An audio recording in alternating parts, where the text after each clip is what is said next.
To'la endi bizda shkala test o'tkazamiz. Agarda Instagram sahifamga obuna bo'lgan bo'lsangiz, bu testni ko'rgan bo'lishingiz kerak, chunki iPhone 17 Pro Max bilan S25 Ultra'ni shunaqa taqqosladim. Xo'sh, o'rtoqlar, bu rejimda qaysi biri o'zini zo'r ko'rsatyapti. Ya'ni men obyektman bu holatda optik zoomlardan foydalanyapmiz, lekin iPhone 17 Pro Max kelganda tan olish kerak, video bo'yicha misol uchun 8 ball deylik, rasmga olish bo'yicha Xiaomi 17 Pro Max iPhone 17 Pro Max ga qaraganda yaxshiroq suratga oldi. Nisbatan Xitoydagi narxi $870 dan boshlanar ekan, 512 xotiraligi. Endi O'zbekistondagi narxiga to'xtaladigan bo'lsak, hurmatli o'rtoqlar, hammalarga assalomu alaykum. Bilaman, bu smartfonni obzori juda ham kechikib ketdi. Sababi menga kerakli rangini topish ozgina qiyinroq bo'ldi, shuning uchun cho'zilib ketdi. Lekin shunga yarasha men sizga buni shunchaki obzor qilib bermoqchi emasman. Ya'ni eti bunaqa, beti bunaqa deb vaqtingizni olgim kelmayapti. Bunaqa obzorlar YouTube'da to'lib yotibdi. Men sizlarga o'rtoqlar bugun Xiaomi 17 Pro Max bilan obzor davomida iPhone 17 Pro Max'ni to'liq battle qilib bermoqchiman. Ya'ni taqqoslab ko'ramiz. Birinchi navbatda men ham el qatori bu smartfonni unpacking qilib olishim kerak. To'g'risi hali biron marta ham qo'limga ushlab ko'rganim yo'q.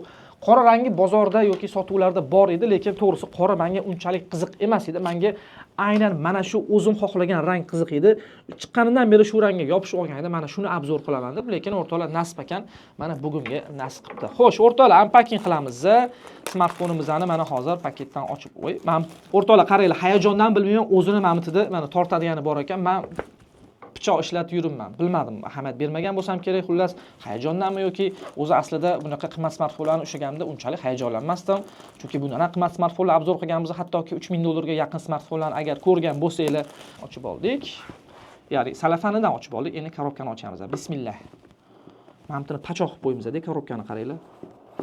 Xo'sh, bu o'rtoqlar, bu o'sha misol uchun hammaga yoqayotgan, juda ham ko'p odamlar bu rangga ishqiboz bo'lib qoldi. Shu qatorda men ham ishqiboz bo'ldim. Bu o'sha o'rtoqlar yashil rang. Men nimaga buni obzori kechikdi o'rtoqlar? Mana shu rangga kutdim o'rtoqlar. Men bu rang prosta o'rtoqlar. Mana bu rangga qaranglar. Mana bu rangda o'rtoqlar bu. Mana to'xtanglar. Hozir 1 daqiqa. Ya'ni nechidir sekund kutamiz. Mana shuni olamizda, mana shu joyga qo'ysak, tirjayib turadi. Yoqmaydi shu qog'oz. Bilmayman, kompaniya nimaga mana shu narsani qo'yib qo'yadi. Tushunmaganman shu paytgacha bor. Chunki tushunganlar bor, e'tiboringlar. Qog'oz yopishtirib qo'yadi, kimga kerak bu narsa? Xullas, mana o'rtoqlar, bu telefonni men yashil rangini kutgan edim. Qaranglar, rang boshqacha-yu, to'g'rimi? Xullas, ushlab turinglar. Mana yashil rang. Qanaqa ko'ryapti o'rtoqlar qora kiyimlar bilan? Yeyaptimi? Xullas, o'rtoqlar, ana endi bu smartfonning ergonomikasini qanchalik yaxshi ekanligini his qilish uchun ikkita 17 Pro Max qo'limda ushlab ko'raman. Xo'sh, ergonomik tarafdan ikkita smartfonni ushlab ko'radigan bo'lsak, misol uchun Xiaomi qanaqadir ozgina yengilroq tuyulyapti menga, lekin o'lchamlari bir xil. Misol uchun qo'limni joylashishi ham bir xil ekan, yon taraflari ham deyarli bir xil. O'rtoqlar, aytgancha, kelinglar bitta narsaga oydinlik kiritib ketaylik. Qaranglar, Xiaomi 17 Pro Max taqdim etilgandan keyin juda ham ko'p, misol uchun internetda shunaqa gaplar paydo bo'ldi. Ya'ni Xiaomi iPhone'dan o'g'irladi. Bu ideyani iPhone'dan o'g'irladiga, ya'ni kamerani paneli haqida gap ketyapti. Mana shu joyni o'g'irladi, nomini ham o'g'irladi, hamma narsasini iPhone'ga o'xshatib o'g'irladi degan gaplar tarqaldi. O'rtoqlar, kelinglar, men o'zim bilganimcha sizlarga mana shu haqida qisqacha ma'lumot berib ketaman. 2020-yil Mi 11 Ultra degan model taqdim etilgan. Agarda ko'rmagan bo'lsangiz, mana montajda qo'shib qo'yaman, ko'rishingiz mumkin. Aynan mana shu smartfon xuddi shunaqa kamera paneliga ega bo'lgan. Ya'ni 5 yil oldin Xiaomi bu narsani o'zida qo'llab bo'lgan. Undan keyin Poco X4 Pro chiqdi. Ko'rgan bo'lsanglar, agar 2022-yil chiqdi. Aynan o'sha modelda ham kamera shunaqa paneliga ega bo'ladi. Undan keyin Poco F6 Pro chiqdi 2023-yil. U ham xuddi shunaqa kamera paneliga bo'lgan. Bu yerda hozir endi ideyani kim chopgan bo'pti? Apple mi yoki Xiaomi mi? Xo'p, mayli, uni to'xtadik. Endi nomini ham o'g'irladi deb aytishdi. Aslida to'g'ri. Xiaomi kompaniyasi Apple jig'iga tegdi. Hattoki buni taqdimotida ham ko'rsatdi. Ya'ni batareykani test qilayotganda iPhone'ni juda ham xorlab tashladi batareykasini. Uni jig'iga tegishi aniq edi. Lekin nomga keladigan bo'lsak, Pro Max degan nomni bu birinchi marotaba emas. Prosta siz bu haqida bilmasligingiz mumkin. Misol uchun 2020-yil Redmi Note 9 Pro Max degan telefon chiqqan. Kim biladi, misol uchun mana ekranda rasmi chiqib turibdi. Mana shu model 2020-yil taqdim etilgan. India uchun ishlab chiqarilgan Redmi Note 9 Pro Max. Aytmoqchi bo'lganim, 5 yil oldin ham Pro Max degan nomini o'zida bu qo'llagan. Xullas, o'rtoqlar, kelinglar o'zimizdan ishga qaytamiz. Xullas, smartfonni hozir men yoqdim. O'rtoqlar, hozir men smartfonni aktivatsiya qilaman. To'liq test qilaman va to'liq battle o'tkazaman. Mana bu smartfon bilan hamma narsasini to'liq kamera, balo, battar, protsessor taqqoslab ko'rib, men tezda qaytaman. Taxminan menga 1 kun yoki 2 kun vaqt kerak bo'ladi. Smartfonni komplektiga to'xtaladigan bo'lsak, menimcha boshqa obzorlarda ko'rib bo'lgan bo'lsangiz kerak, lekin men ham ko'rsatishim kerak. O'rtoqlar, 100 wattli tezkor adapter chiqargan, juda ham tezkor adapter o'rtoqlar va o'rtoqlar ega C kabel. Hayronman shu paytgacha nimaga ikki tarafini tavsiya qilishmayapti. Mana shu narsaga hayronman. No, chiqsa yo'q. Har holda yo'qdan ko'ra bor. Chunki ba'zi kompaniyalarda hattoki shu ham yo'q. Xullas o'rtoqlar, kompleksdan mana shu chiqargan. Keyin o'rtoqlar chexoli bor. Chexoli buni ajoyib bo'lishi kerak edi. Men videoda ko'rgan edim. Chexolini ko'ramiz o'rtoqlar. O'rtoqlar, chexoli bu safar rezinoviy emas, plastmassa, ya'ni plastmassali chexol chiqargan. Misol uchun buni iPhone 17 Pro Max ga taqib ko'radigan bo'lsak, agarda dile prikol uchun ko'ramiz. Qani sig'ar mumkin? Bundoq ko'ramiz. Qani bunaqa qilamiz.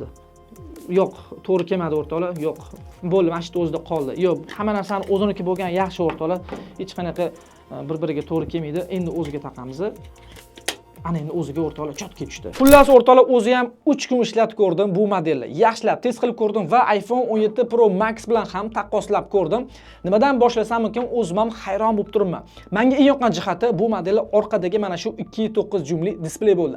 Aynan menga kerakli narsa ekan. Misol uchun displey o'zi bu texnologiya olamida unaqa katta yangilik emas. Oldinlar ham bu narsa bo'lgan, lekin bu darajada bo'lmagan. Bu darajada juda ham ko'p funksiyalarni o'z ichiga olmagan edi, lekin o'rtoqlar bunisida haqiqatda ya'ni Xiaomi 17 Pro Max buni narsani prosta yorib yuborishdi. Keyin o'ylab qoldim. Bir kun kelib iPhone'da ham xuddi shunaqa narsa bo'larmikin deb, iPhone'da agar bo'lganda edi deb, menimcha katta ehtimol bilan bo'lmasa kerak. Nima deb o'ylaysizlar o'rtoqlar? Bu texnologiyani keyinchalik iPhone o'zida qo'llarmikin? Agarda shu haqida qanaqadir fikringiz bo'lsa, kommentariy yozib qoldiring. Orqa paneldagi bu displey blogerlar uchun juda ham foydali ekan. Asosiy kamerada o'zingiz bemalol ko'rib turasiz. Misol uchun fotoda yoki videoda qanaqa tushyapsiz, sochingiz buzilib qolganmi, hammasini nazorat qilib tursangiz bo'ladi. Va yana bitta zo'r tarafi, siz fotodan videoga yoki videodan fotoga rejimlarni o'zgartirsangiz bo'ladi. Hattoki yaqinlashtirib ham, ya'ni o'zingiz yaqinlashtirib zoom imkoniyatidan ham mana shu displey orqali foydalansangiz bo'ladi. Yana bitta zo'r tarafi, misol uchun siz o'zingiz suratga olasiz, shunchaki qo'lingizni ko'tarib qo'ysangiz bo'ldi, kamera sizni suratga oladi.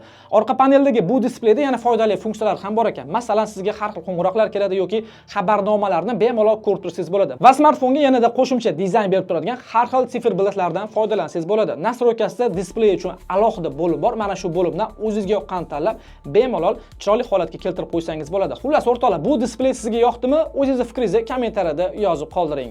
Smartfonni ergonomik tarafdan qaraydigan bo'lsak, misol uchun meni qo'limga juda ham zo'r tushdi va o'rtoqlar, bu smartfonni ushlaganingizda rostdan ham premium klassdagi smartfonni ushlab turganingiz bilinib turadi. Va o'rtoqlar, smartfonni burchaklari yumaloq shakldaligi, bu o'zgacha dizaynni berib turibdi. Ayniqsa o'rtoqlar, iPhone 17 Pro Max dizayniga o'xshab ketishi misol uchun menga juda ham yoqdi. Ya'ni men hozir ikkita smartfonni ushlab turgan holatimda deyarli bir xil, ya'ni ikkita smartfonni ham bir xil komfortda olman. Chunki o'lchamlari ham bir xil, 609 jum. Va o'rtoqlar, og'irligida ham unchalik katta farq yo'q. iPhone 17 Pro Max 233 gram bo'lsa, Xiaomi 17 Pro Max 219 gram. Va o'rtoqlar, qalinligida ham ozgina farqi bor ekan. Bilinar bilmas. Misol uchun buni hozir yopishtirib bir qarashda misol uchun bilmay qolishingiz mumkin, lekin yaxshilab qaraydigan bo'lsangiz ozgina farqi bor. Ya'ni iPhone 17 Pro Max qalinligi 8.75 mm, Xiaomi 17 Pro Max qalinligi rovna 8 mm. Shuning uchun o'rtoqlar, aytayotganim bir-biriga ramkalari ham juda ham o'xshab ketadi. Va o'rtoqlar, Xiaomi kompaniyasi har doimgidek kameralarni joylashtirish bo'yicha yana yangi dizayn ustida ishladi. To'g'risi aytsam, men bu smartfonni birinchi marotaba ko'rganimda mana buni o'rtoqlar men datchik deb o'yladim yoki biron bir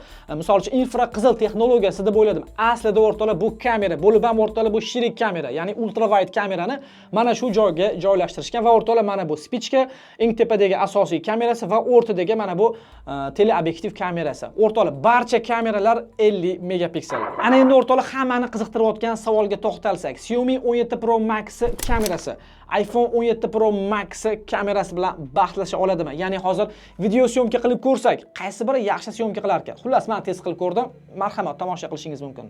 Birinchi Xiaomi 17 Pro Max kamerasini ko'rib olamiz. Mana hozir Xiaomi 17 Pro Max kamerasida olinyapti. Ko'rishingiz mumkin. Mana shunaqa sifatda video syomka qilar ekan, 4K 60 FPS ga qo'yilgan. Keling, endi zoom tekshirib ko'ramiz. Xo'p, mana bu 2 marotaba yaqinlashtirilgan zoom. Xo'p, mana bu esa 5 marotaba yaqinlashtirildi. Yaxshi detalizatsiya qilyapti. Sifatni o'zida yaxshi ushlab turibdi. Misol uchun ko'rishingiz mumkin. Yozuvlarni ko'ringlar. Mana bu joydagi yozuvlar. Va o'rtoqlar, mana bu optik 10 marotaba yaqinlashtirilgan. Detalizatsiyani juda ham yaxshi qilyapti. Misol uchun hozir mana bu shirik kamerasi bo'lsa, yanada uzoqroq joy olamiz mana bu binoni. Xo'p, mana bu yana bir marta 10. Endi yana yaqinlashtiraman. Xo'p, ko'ramiz. 15 bo'ldi. 15 ta to'xtadi. 15 dan boshqa yaqinlashtira olmaydi. Xiaomi 17 Pro Max 15 marotaba yaqinlashtirilganda mana shunaqa sifatda video syomka qiladi. Yana birga qaytaramiz. Xullas, yomon emas. Hozir endi iPhone 17 Pro Max bilan ham taqqoslab ko'ramiz. Xo'sh, o'rtoqlar, kamera testini ko'radigan bo'lsak, hop, ikkalovi ham 4K 60 fps da bir ikkita turibdi. Hozir Tashkent City'damiz. Suvning rangiga ahamiyat beringlar va o'rtoqlar zoomlarni tekshirib ko'ramizmi? Misol uchun ikkalovida ham mana hozir 2 ga qo'ydim. 2 marotaba yaqinlashtirilgan optik zoom. Endi Xiaomi da 5, iPhone da esa 4. Qaysi biri o'zini zo'r ko'rsatyapti bu holatda? Xiaomi da 5, iPhone da 4 marotaba yaqinlashtirilgan kadrni ko'ryapsizlar. Ana endi maksimal optik zoom Xiaomi da 10, iPhone da esa 8. Mana bu ikkalovini maksimal optik zoomlari. Menimcha Xiaomi ham qolishmayapti, o'zini yaxshi ko'rsatyapti bu holatda. Misol uchun binoni o'zgartiramiz. Mana bu bino oladigan bo'lsak, detalizatsiya, ranglar, nima deb o'ylaysiz o'rtoqlar? Xiaomi qolishmayapti. To'g'rimi? Keling, mana shu odam mushimiz mana. Odam mushi degan bo'lsak, xuddi menga bir xil olayotgandek ko'ryapti, faqat ranglarda ozgina farqi bor, lekin detalizatsiya qilishlarida deyarli bir xilga o'xshayapti. Xo'sh, o'rtoqlar, ana endi bu video hozir Xiaomi da 5x turibdi, iPhone da 4x turibdi.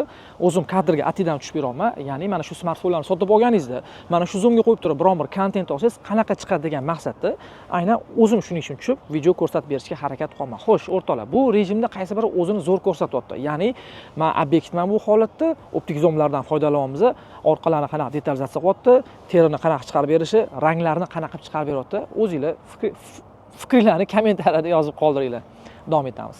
Xo'sh, o'rtoqlar, ana endi hozir ikkalovi ham maksimal optik zoomda syomka qilib tekshiryapmiz. O'rtoqlar, boy tekshirganmiz, binoni tekshirdik. Ana endi o'rtoqlar, misol uchun kontent olmoqchi bo'lsangiz shunaqa zoomda. Qanaqa bo'ladi? Atidan shu narsani tekshirib beraman. Xo'sh, iPhone 8x da maksimal optik zoomi, optikka yaxshilab e'tibor beringlar. Maksimal zoomi o'zi 25 gacha, lekin optiki 8. Xiaomi da esa maksimal optik zoomi 10x. Xullas o'rtoqlar, ikkalovini ham mana shu rejimga qo'ygan holatda video syomka qilyapmiz. Sifati qaysi biri zo'r, qaysi biri detalizatsiya yaxshi qilyapti, qaysi birida o'sha xiralash paydo bo'lgan. Sezgan bo'lsangiz kommentariy yozib qoldiring. Sizlarning fikringiz menga har doimgidek juda ham qiziq. Xo'sh, o'rtoqlar, ana endi selfie kamerani test qilamiz. Bu juda ham muhim, chunki hozirgi kunda har bir soha vakiliga kamera muhim, selfie kamera ham muhim. Qaysi biri yaxshi syomka qilyapti? Nazarimcha, ikkovi hamchi bir xil syomka qilayotganga o'xshaydi. Faqat mana bu joyda hozir osmonni rangida ozgina farqi bor. 17 Pro Max qanaqadir osmonni ko'kroq chiqarib beryapti. 17 Pro Max ikkalovi ham 17 Pro Max. Xiaomi 17 Pro Max, Xiaomi 17 Pro Max osmonni rangini misol uchun qanaqadir ochroq chiqarib beryapti iPhone'da, lekin buni to'qroq chiqarib beryapti. Lekin yashil joylarni ko'radigan bo'lsak, selfie kamerada deyarli bir xil, faqat yuzga keladigan bo'lsak, Xiaomi yuzni qanaqadir ozgina yumshatib tozalayotganga o'xshaydi. Xuddi nimadir qo'shyapti o'zidan nazarimda. Menimcha sizlarga ham shunaqa ko'rayotgan bo'lsa kerak. Aytgancha, bundan oldingi videolarimni ochki deb tushganimga hurmatsizlik deb bilmay, bu zrenani ochkisi shunchaki quyoshda aniq qiladi, qorayadi. Bir kommentlar o'qidim shunaqa, shunga aytib qo'yaman. Uzr, endi shunaqa sizlarga ahamiyat beraman. Xullas o'rtoqlar, bu selfie kamera edi. Kilovi ham o'zini juda ham zo'r ko'rsatdi. Faqat mana bu holatda endi iPhone tabiiylikni ushlab qo'ygan. Yuzimdagi tabiiylikni ushlab qo'ygan. Lekin Xiaomi esa o'rtoqlar yuzimni oqartirib yuboryapti. Mana shu joyda ozgina farqlar bor ekan, lekin umumiy kачествоga keladigan bo'lsak, kilo ham o'zini yomon ko'rsatmadi. Qorong'ida test qilib ko'ramiz o'rtoqlar. Xo'p, ko'rishingiz mumkin. Mana hozir ikkalovi ham 4K 60 fps ga qo'yilgan. 1x da qaysi biri qorong'ida yaxshi syomka qilar ekan, qaysi biri hozir zernoni ko'paytirib yuborar ekan. Optik zoomlardan kelgan. Xo'p, 2 ga qo'yamiz. Ikkalovi ham 2 da Xiaomi da boshlandi zerno o'rtoqlar, ko'rishingiz mumkin. Mana osmonga qaranglar, osmon, ya'ni mana hozir osmon taraflar zerno. Xo'p, endi 4 ga 5. 4 ga 5. Xiaomi o'rtoqlar oqsovlanib qoldi. Xo'p, endi ranglarda lekin yaxshi ushlab turibdi. Binoni ko'radigan, mana binoda ham bilinib turibdi. Xiaomi oqsovlandi o'rtoqlar, bu yerda. Oqsovlandi deb endi noto'g'ri tushunmanglar, ya'ni как приколda qiynalib qoldi. Zerno ko'paytirib yubordi iPhone, lekin o'zini yaxshi ushlab turibdi. 8 ga 10. Mana 8 ga 10. Hozir iPhone 7 Pro Max 8 optikda, Xiaomi esa 10 optikda ishlayapti. Qo'pol qilib aytganda Xiaomi rasvo bo'lib ketdi, lekin iPhone o'zini ushlab turibdi. Tan olish kerak, videoga olishda iPhone baribir iPhone. Ayniqsa qorong'ida o'zini juda ham yaxshi ko'rsatdi. Xiaomi 17 Pro Max qorong'ida zerni juda ham ko'payib ketdi va o'rtoqlar optik zoomlarga ahamiyat bergan bo'lsangiz, Xiaomi 17 Pro Max qanaqadir o'zidan rang qo'shdi va yuzni terisini sal sovuqroq rangda ko'rsatdi. iPhone 17 Pro Max tabiiylikni juda ham yaxshi ushlab turdi. Lekin 17 Pro Max, ya'ni Xiaomi 17 Pro Max ham kamerasi yomon emas. Misol uchun boshqa Androidlar bilan taqqoslaydigan bo'lsak, o'zini juda ham yaxshi ko'rsatyapti. Lekin iPhone 17 Pro Max kelganda tan olish kerak, video bo'yicha misol uchun 8 ball deylik, Xiaomi 17 Pro Max ga iPhone ga 10 ball deb baho beramiz. Bu meni o'zimning shaxsiy fikrim. O'zingizlarning fikringizni kamera bo'yicha kommentariy yozib qoldiringlar. Endi navbat suratlarga qani, rasmda qaysi biri yaxshi olar ekan.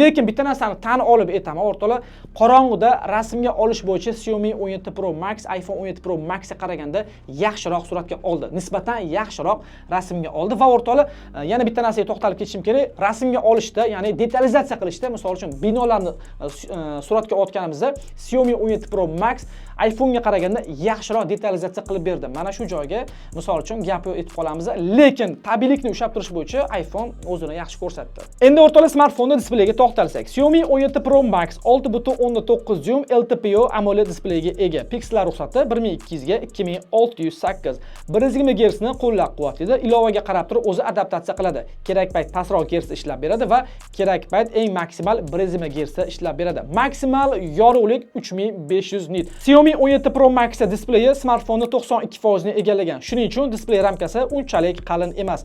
Displey himoyasi ham Dragon Crystal 3 bilan himoyalangan va Dolby Vision HDR10+ ni ham qo'llab-quvvatlaydi. Va shu qatorda iPhone 17 Pro Max displey bilan ham taqqoslab ko'rdim. Asosiy farqi bu yorug'likda ekan. Masalan, ikkalovini ham men yorug'da ishlatib ko'rdim. Misol uchun bu holatda Xiaomi 17 Pro Max nisbatan yorqinroq ko'rindi. Xo'sh, protsessorga to'xtaladigan bo'lsak, eng oxirgi model Qualcomm Snapdragon 8 Elite Gen 5 protsessor bilan jihozlangan. Bu Qualcomm kompaniyasining eng oxirgi kuchli protsessori va o'rtoqlar, protsessorga cache pamiti 16 MB, 3 nanometrli protsessor, grafik protsessori Adreno 840 va o'rtoqlar, bu protsessorni Antutu'da yig'gan balini o'rtoqlar men shaxsan o'zim tekshirib ko'rdim, hosillik ko'rsaman. Shunchaki internetdan olib qo'yib yuborsam bo'lardi. Nega unaqa qilmadim? Chunki bu yig'gan balga ishonmasdan bu smartfonni o'zim Antutu testini o'tkazib, o'zim ishonch hosil qilishim kerak edi. Marhamat, tomosha qiling. O'rtoqlar, Xiaomi 17 Pro Max Antutu'da 3.472.000 ball yig'gan. Mana ko'rishingiz mumkin. O'zim test qilib ko'rdim. Misol uchun protsessor eng ko'p ballni yig'ib bergan, ya'ni 997.334 ballni bu joyda protsessor yig'ib bergan. Xullas o'rtoqlar, bu 3 milliondan oshdi degani, bu protsessor juda ham zo'r degani. Misol uchun hozir iPhone bilan agar taqqoslaydigan bo'lsak, mana ko'rishingiz mumkin. iPhone'da 2,5 million yig'gan, ya'ni 2.596.000 ball yig'gan bo'lsa, Xiaomi 17 Pro Max Antutu'da o'rtoqlar nerealli ball yig'gan, bu juda ham ko'p degani. Xullas o'rtoqlar, protsessor juda ham yaxshi ekanligini mana shu ballar orqali ham qisman bilsa bo'ladi o'rtoqlar. Xullas, mana shunaqa gaplar. Nima uchun PUBG o'yini test qilib beraman bilasizlarmi o'rtoqlar? Hozir o'ylashingiz mumkin, eng oxirgi model, yangi smartfon, shunda ham 120 ochadi-ku degan xayol kelishi mumkin. Aslida o'rtoqlar unaqa emas, mana ko'rishingiz mumkin. Bu yangi model, yangi protsessor, hali mana ko'rishingiz mumkin. 60 FPS dan u yog'iga ko'tarmaydi. Keyinchalik 120 qo'shiladi degan gaplar bor hozircha, lekin o'rtoqlar mana 60 FPS o'ynaladi. Mana ko'rishingiz mumkin. FPS chiqarib qo'yganman, mana 60 dan u yog'iga ko'tarilmaydi. Xullas o'rtoqlar, yangi modellar shunaqa o'ylaydiganlar mana bemalol ko'rishingiz mumkin. Hozircha 60 FPS, 90, 120 yo'q bu modelda. Misol uchun iPhone 17 Pro Max, mana iPhone 17 Pro Max ko'radigan bo'lsak, bunda mana siz o'yin uchun olmoqchi bo'lsangiz, mana 120 Ultra Extreme'ni qo'llab-quvvatlayapti. Xullas o'rtoqlar, PUBG da hozircha iPhone bunaqa holatda, ya'ni bu holatda iPhone ustun. Smartfonni interfeys ishlashini tekshiradigan bo'lsak, o'rtoqlar o'ziga yarasha juda ham tez. Bu tezlikni siz his qilishingiz kerak, o'rtoqlar, juda ham plavni ishlab beryapti. Va o'rtoqlar, bu model HyperOS 3 Android 16 bilan taqdim etildi. Agarda xohlasanglar HyperOS 3 o'zini sizlarga obzor qilib berishim mumkin. Kommentariy yozib qoldiring. Va o'rtoqlar, bu model 512 va 1 terabaytda taqdim etildi. Bu modelda 256 xotiraligi bo'lmaydi. Operativ xotirasi 12 va 16 gigabaytli versiyalari bor va yana o'rtoqlar mana ko'rishingiz mumkin. Plus 6 gigabayt operativga qo'shilar ekan, lekin men maza qilayotgan narsam o'rtoqlar, mana bu batareykani qarang, 7500 batareyka. Buni tugatishi o'zi o'rtoqlar bir bitta katta ish bo'lsa kerak deb o'ylayman. Xullas o'rtoqlar, bu smartfonning bitta minus taraflaridan biri ruskiy yaziki yo'q hozircha, faqat misol uchun sotib olsangiz ingliz tilida ishlatasiz. Mana shunaqa minus taraflari bor. Zato o'rtoqlar qaranglar, bu smartfonda o'zida заводской avtoviza bor. Bemalol barcha gaplarni yozib olishingiz mumkin bo'ladi. Xullas o'rtoqlar, interfeys ishlashlari juda ham zo'r. Misol uchun mana panel upravleniyaini ko'radigan bo'lsak, iPhone'ga ozgina o'xshab ketadi. No, nicho. Bu ham o'zi HyperOS ham juda ham zo'r operatsion tizim. Agarda boya aytgandek xohlasanglar, HyperOS sizlarga, ya'ni 3-versiyasini obzor qilib berishim mumkin. To'la ana endi bizda shkala test o'tkazamiz. Agarda Instagram sahifamga obuna bo'lgan bo'lsangiz, bu testni ko'rgan bo'lishingiz kerak, chunki iPhone 17 Pro Max bilan S25 Ultra'ni shunaqa taqqosladim. Hozir bu smartfonni biz nima qilamiz? Bunda ham batareyka taraf bu joyda, iPhone'da ham, Xiaomi'da ham batareyka mana bu joyga joylashtirilgan. Ya'ni batareyka taraf bilan qo'yamiz. Chunki batareyka ham juda ham yomon qiziydigan joyi. Plata qiziydi va batareykaga beradi. Qaysi birini platasi kuchli qilsa, batareykaga shunaqa nagruzkani qizishi beradi. Xiaomi 17 Pro Max ozgina yengil bo'lganligi uchun mana shu taxminan 15 grammli narsa. Buni bilsanglar kerak. Hab 15 grammda chiqsa kerak. Buni endi Xiaomi'ning ustiga qo'yamiz, chunki og'irligini shu balans qilishimiz kerak. Bunga yetib olish kerak, chunki bu 233 grammga 219 gramm. Xullas, mana shuni hozir ustiga qo'yamiz. Birinchi men testni boshlab olishim kerak. Ikkalovini ham baravar test qilamiz, ya'ni test boshladik va buni ustiga shuni qo'yib qo'ysak, endi grammlari og'ir bo'ldi, ya'ni bir xil bo'ldi. 1-2 gramm farq qilishi mumkin, bu hech narsani hal qilmaydi. O'rtoqlar, ikkala telefon ham AnTuTu'da hozir qizish darajasida, shikalatlar erimadi. Sababi, birinchidan shikalatni orqa tarafidan qo'yganman. Instagramda videomizda shaklli tarafidan qo'ygan edim. Ikkinchidan stakanlarni zichlashtirganman, ya'ni juda ham kuchli qizishi talab qiladi.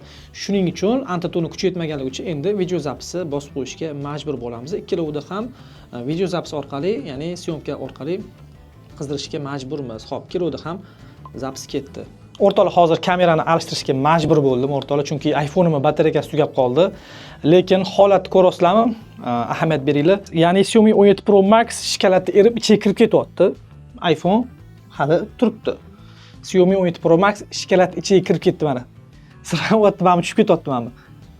Tushib ketyapti. Hop, buni ushlayman. Xullas, ko'rayotgan bo'lsanglar kerak menimcha. Bu kameramiz yozyaptimi? Ha, yozayotgan ekan o'rtoqlar. Ketdi. Shikalat konkretni erib mana hozir sizlarga ko'rsataman bitta narsani. Bechora telefon. iPhone hali ham turibdi. Bechora telefon mana. Eritib, mana konkretni erib ketdi mana orqasi. Suyuqlik kameraga tushyaptimi? Rostakasim eritib yubordi. Bu holatda tan olish kerak. Ikkalovini ham bir xil qo'ydim. Og'irlik ham balans qildim o'rtoqlar. Bunaqa kontent o'zbek tilida YouTube'da ko'rganmisizlar o'zim. Misol uchun men ko'rmaganman. Bilmayman endi kimdir qilganmi yo'qmi. Xullas, bu meni shaxsiy kanalimda birinchi marta shunaqa ekskluzivni test bo'lyapti. Men telefonim qayerga ketmadim ish qilib telefonim. Xullas, hamma yog'im shikalat bo'lib ketdi.